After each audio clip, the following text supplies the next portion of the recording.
उपदेश ग्रंथ में आचार्य प्रवर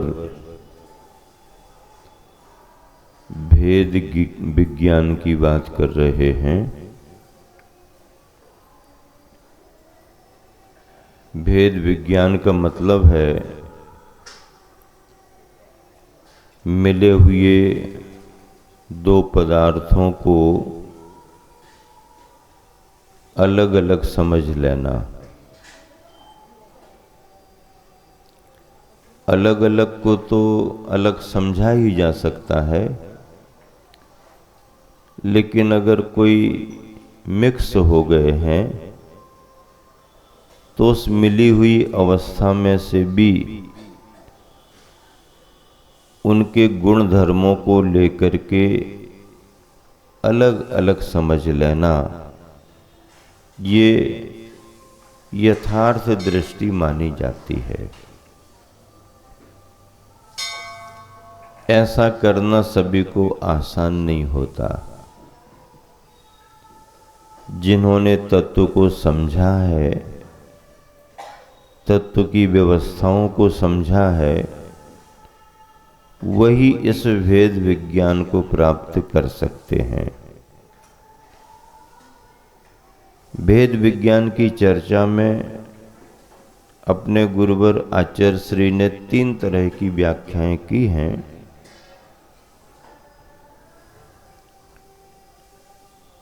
भेद के लिए विज्ञान करना एक बात, भेद का विज्ञान करना 2 बात, और भेद करके विज्ञान करना तीसरी बात। भेद के लिए विज्ञान करना, भेद का हमारे लिए अनुभव हो, इसके लिए ज्ञान विज्ञान करना। भेद का ज्ञान विज्ञान करना और भेद करके ज्ञान विज्ञान करना, ये 3 परिभाषाएं गुरुवर ने स्वाध्याय में बतलाई। भेदाय यद विज्ञानम तद भेद विज्ञानम। भेद के लिए सामान्य स्वाध्यायी जन उस भेद विज्ञान को पाने के लिए, उस भाव में जाने के लिए जो प्रयास, जो अभ्यास, जो अध्ययन करता है, वह भेद को पाने के लिए विज्ञान। भेद का विज्ञान ये अलग है, ये अलग है, ये अलग है, ये अलग है, ये अलग है, ये अलग है, ऐसा विज्ञान भेद का विज्ञान। पर ये दोनों भेद विज्ञान सामान्य भेद विज्ञान है। अध्यात्म में जिस भेद विज्ञान की बात कही गई है, वो भेद विज्ञान भेदम कृत्वा यद विज्ञानम तद भेद विज्ञानम। भेद करके जो विज्ञान किया जाता है वह भेद विज्ञान है। आचार्य महाराज कह रहे हैं, जीव भिन्न है और पुद्गल भिन्न है, बस इतना ही तत्व का सार है। इसके अलावा और जो कुछ भी कहा जाता है वह सब इसी का विस्तार मात्र है। विस्तार करने को जाओ तो उसका कोई अंत ही नहीं है, और सार समझने को जाओ तो फिर अपने में आने के बाद कहीं जाने की जरूरत ही नहीं है।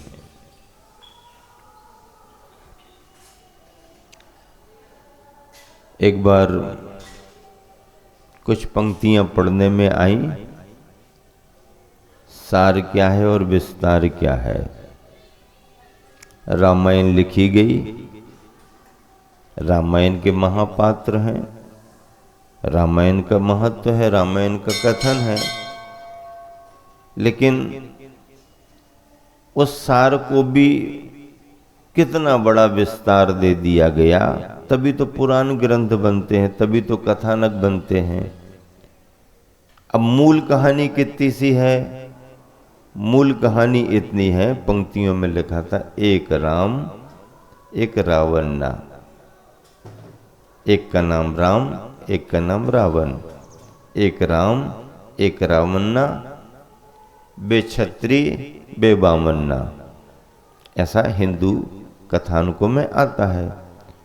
रावण के लिए विप्र ब्राह्मण माना गया, वेद पाठी ज्ञानी पंडित माना जाता था। रामचंद्र क्षत्रिय पुत्र थे। एक राम एक रामन्ना, बे क्षत्रि बे बामन्ना।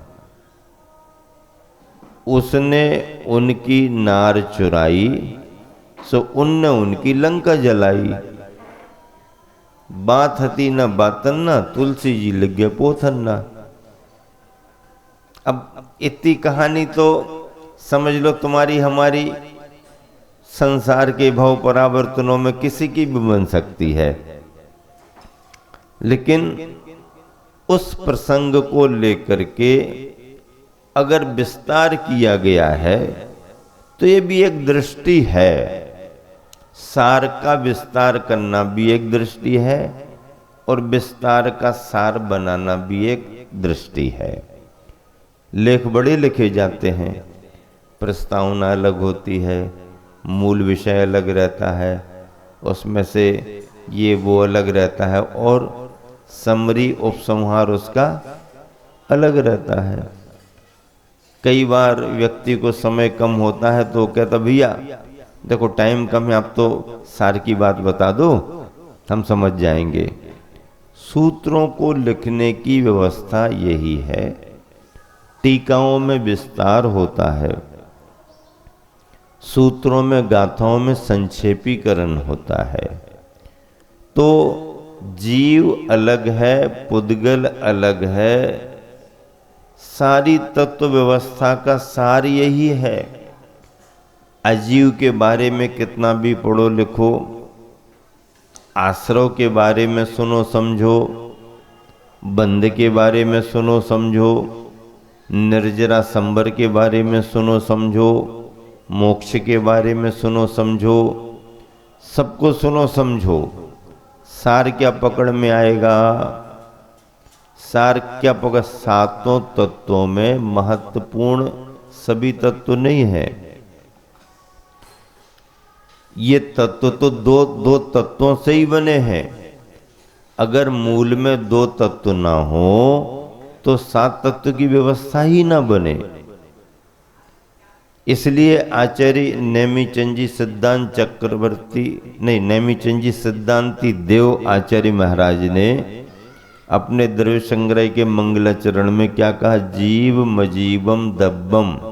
बस द्रव्य क्या है? जीव और अजीव द्रव्य है। द्रव्य तो छह है कि नहीं है? जीव, पुद्गल, धर्म, अधर्म, आकाश, काल, ये छह द्रव्य हैं। तो फिर दो ही द्रव्य क्यों कहे? जीव मजीवम दब्बम, जिन वरवसेन जिन निदिठम, जिनेन्द्र भगवान ने जीव और अजीव द्रव्य का कथन किया है। अब हम छह पढ़ते आ रहे, आचार्य महाराज दो की बात कर रहे। तो उनका कहना यह है कि भले ही तुम छह द्रव्यों को छह के रूप में समझो, लेकिन जब उनके स्वभाव को देख करके चलेंगे तो दो ही द्रव्य हैं, एक जीव द्रव्य और बाकी सब अजीव द्रव्य। जीव द्रव्य अलग हो गया और बाकी पुद्गल, नभ, धर्म, अधर्म, काल, इन सब से न्यारी है जीव चाल। जीव की चाल इन सबसे न्यारी। किस सबसे न्यारी है? पुद्गल, नभ, धर्म, अधर्म और काल। इन पांचों द्रव्यों का जो स्वभाव है उससे हट करके जीव का स्वभाव है। जीव का स्वभाव चेतनामयी है, ज्ञान दर्शन की प्रधानता है, ज्ञान दर्शन उसमें समाया हुआ है, इसलिए ये चेतन माना जाता है। इस जीव के अलावा बाकी किसी भी द्रव्य में ज्ञान दर्शन नहीं पाया जाता, इसलिए उसे चेतन ना कह करके अचेतन कहते हैं। अचेतन का मतलब जड़ है, जड़ का मतलब पौद्गलिक नहीं है। अगर हमने अजीव कहा है तो सबको पुद्गल बना दिया, ऐसा नहीं। अजीव में पुद्गल अलग है, जिसका लक्षण स्पर्श रस गंध वर्णमय बनेगा। अजीव में पुद्गल अलग है, और धर्म अधर्म आकाश और काल ये अजीव अलग हैं। पुद्गल तत्वार्थ सूत्र में आया है। इसका अर्थ क्या है? परस्पर उपग्रह। यह जीवों का एक तरह का कार्य है। जीव जीव पर उपकार करता है। जीव किस पर उपकार करता है? जीव जीव पर उपकार करता है। जीव अनुभव भी करता है। हमने किसका उपकार किया, किसने हमारे साथ उपकार किया, ये अनुभव कौन करता? जीव। जड़ तो करता नहीं है।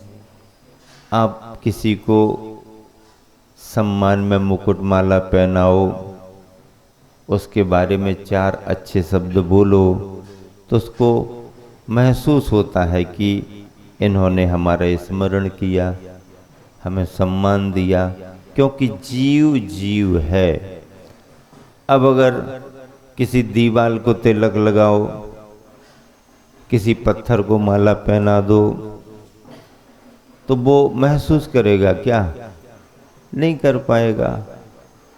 तो जीव जीव के उपकार का अनुभव करता है, जीव के अपकार का भी स्मरण करता है। जीव अगर पुद्गल के लिए कुछ करे तो पुद्गल अनुभव नहीं कर पाता, लेकिन पुद्गल का सहयोग अगर हमको मिल जाए तो हम अनुभव कर लेते हैं कि इस पुद्गल ने हमारे साथ सहयोग किया, इस पुद्गल का हमारे ऊपर उपकार है। जीव का जीव पर उपकार होता है, पुद्गल का भी जीव पर उपकार होता है। जीव का पुद्गल पर उपकार करने का भाव तो हो सकता, पर पुद्गल अनुभव ही नहीं करता, अचेतन है। गुरु का शिष्य पर, शिष्य का गुरु पर सहयोग होता है, उपकार होता है। मालिक का मुनीम पर, मुनीम का मालिक पर उपकार होता है। एक दूसरे से काम चलता है, अनुभव में आता है, अनुभव करता है। तो ये शरीर है, जीव के लिए सहयोगी है। भोजन है, जीव के लिए सहयोगी है। ये पुद्गल का जीव पर उपकार है, हम अनुभव कर लेते ना। परस्परोपग्रहो जीवानाम, एक दूसरे जीव का एक दूसरे पर उपकार होता है। एक जीव दूसरे जीव को परेशान भी करता है, करता कि नहीं करता? उसके लिए भी सूत्र परस्परो धीरे दुखाह नरकों में लिखा है, लेकिन आदमियों में भी लागू हो सकता। एक दूसरे का एक दूसरे को दुख की उदीर्णा कराने में कारण हो जाते हैं, बैर बुराई बढ़ाने में कारण हो जाते। तो परस्परोपग्रहो जीवानाम भी है, परस्परो धीरे दुखा भी है। जैन सिंबल बन गया, परस्परोपग्रहो जीवानाम जैन प्रतीक चिन्ह बन गया। जैन प्रतीक चिन्ह का मतलब है श्वेतांबर दिगंबर दोनों समुदायों ने मिलकर के अपने पचरंगे ध्वज को जो निश्चित किया है, पंच परमेष्टि के प्रतीक में रंग विज्ञान के आधार पर, उसमें बीचों बीच 3 लोक का नक्शा बना करके परस्परोपग्रहो जीवानाम या अभय का चिन्ह हाथ का ऐसा जो लिखा रहता है, 3 लोक का नक्शा। क्या सा है 3 लोक का नक्शा? आपको याद है 3 लोक का नक्शा कैसा है? शास्त्रीय रचना में तुम्हें याद हो या ना हो, आपको सबसे सरल तरीका बता रहे 3 लोक के नक्शे का। आप खड़े हो जाओ, दोनों पैर अपने फैला लो, दोनों हाथ कमर पर रख लो, दोनों हाथ कमर पर, दोनों पैर समानुपात से रख लो नीचे, विश्राम की मुद्रा में। सावधान नहीं, विश्राम की मुद्रा में दोनों पैर फैला लो, दोनों हाथ कमर पर रख लो। जो मुद्रा बनेगी, तुम्हें पता ना पड़े तो किसी से फोटो निकलवा लो, जो मुद्रा बनेगी वो बिल्कुल हूबहू 3 लोक का नक्शा है। अब तो समझ में आ गया ना, 3 लोक का नक्शा हो गया। ऐसे इसको परस्पर उपग्रह जीवानम सिंबल बनाया है जैन समुदाय ने। अपदीवो भव का मतलब क्या है कि देखो, ज्ञान की बातें लिखी हैं, सभी तरह की बातें लिखी हैं, ये सब फार्मूले हैं। प्रयोग कहाँ करना है, लैब कहाँ पर है, लैब अपने अंदर है। ये सब थ्योरी है, फार्मूले लिखे हैं किताब में, पढ़ो समझो, लेकिन प्रैक्टिकल कहाँ होगा, प्रैक्टिकल कहाँ होगा, प्रैक्टिकल तो तुम्हारे अंदर होगा, अंदर होगा। अपदीवो भव, बाहर के दिए कितने भी जलाओ, काम तुम्हारा तभी बनेगा जब बाहर के दियों के साथ साथ अंदर का दिया भी जलेगा। बाहर के दिए जलते रहें और अंदर का दिया जल ना पाए तो बाहर उजाला होगा और अंदर अंधेरा बना रहेगा, काम बनेगा नहीं।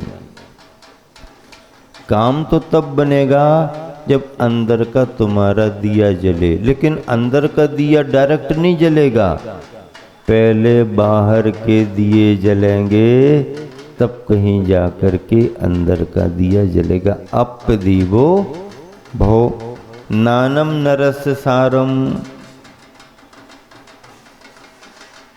नानम नरस्य सारम, मनुष्य पर्याय प्राप्त की है तो उसका सार क्या है, ज्ञान को प्राप्त करो, ज्ञान को प्राप्त करो। और ज्ञान सही और सम्यक ज्ञान की श्रेणी में तब आता है जब उस ज्ञान के साथ चारित्र जुड़े और वो ज्ञान सम्यक दर्शन के साथ हो। रत्नत्रय की पूर्णता का जो ज्ञान है वही इस मनुष्य पर्याय का सार है। इस तरह से विगत दिनों से आप बहुत अच्छे से इष्टोपदेश ग्रंथ का स्वाध्याय कर रहे थे। कल के दिन पर्वतराज की वंदना की, बहुत आनंद से, बहुत आराम से पर्वतराज की वंदना संपन्न हुई। और आज आप सबके मध्य में पुनः प्रवचन लाभ आप ले रहे हो, हम दे रहे हैं, सभी जन उपस्थित हैं। और देखो सबसे बड़ी बात और क्या है, आज से अष्टानिक महापर्व शुरू हो गया। आषाढ़ की अष्टानिका और कार्तिक की अष्टानिका। अष्टानिका से अष्टानिका 4 महीने होते हैं। वैसे 3.5 महीने को चातुर्मास कहा जाता, लेकिन 4 महीना तो अष्टानिक से अष्टानिक होते हैं। कितने सारे यात्री श्रद्धालु जन इस प्रवास में, इस काल में आए, सबने खूब लाभ लिया। कई जन तो पुनः पुनः लौट लौट करके आ रहे हैं। एक बार में मन नहीं भरा, दूसरी बार, चाहे भोपाल से इंजीनियर साहब हो, चाहे अमरावती से बाड़ेकर परिवार हो, मूल निवासी तो बोरगांव मंजू का है। अभी भी उनके भाव, महाराज एक बार आप महाराष्ट्र पधारो, बड़ा सिद्ध चक्र विधान करेंगे, ठाट वाट से करेंगे, परिवार की तरफ से करेंगे, कब से लगे हैं। अभी पहुंचना नहीं हुआ। संकल्प है, जब भी महाराज आएंगे तब बड़े रूप में, जितना बड़ा रूप बना सको करेंगे। ऐसी भावना भारे कई लोग बैठे हुए हैं बरूड़ कर यहाँ पर है। बताओ, शिवर, दरियापुर, महाराष्ट्र के एक एक गांव से कितनी बार लोग आ रहे। कोल्हापुर, कोई सदलगा, कोई सांगली, यहाँ कोई राजस्थान में, यहाँ वहाँ बारामती से अमर गांधी। बताओ भाई, इतना नियम संयम वाला परिवार कितनी भावना रखते हैं। सम्मेद शिखर के लिए लोग वैसे भी भाव रखते हैं, और फिर मुनि संग विराजमान हो। जैसी नगर से संतोष कुमार जी, जैसी नगर से संतोष कुमार जी सरोजबाई के साथ में है। बताओ, सूरजबाई बाजू में बैठी हैं। कितना सब लाभ ले रहे हैं निश्चय सागर जी महाराज जी के गृहस्थ जीवन से, और पुराने परिचित नन्ही देवरी वाले। अब बताओ, सब लोग कितना लाभ ले रहे, कितने सारे अब ग्रंथ का समापन हो रहा है। उपसंहार के रूप में आचार्य महाराज ने लिखा, ग्रंथ के अध्ययन का फल। 91वें नंबर का श्लोक है, ग्रंथ अध्ययन का फल। ये अनुष्टुप छंद से हट करके है, उसके लिए अपन पढ़ेंगे। इष्टोपदेश मिति सम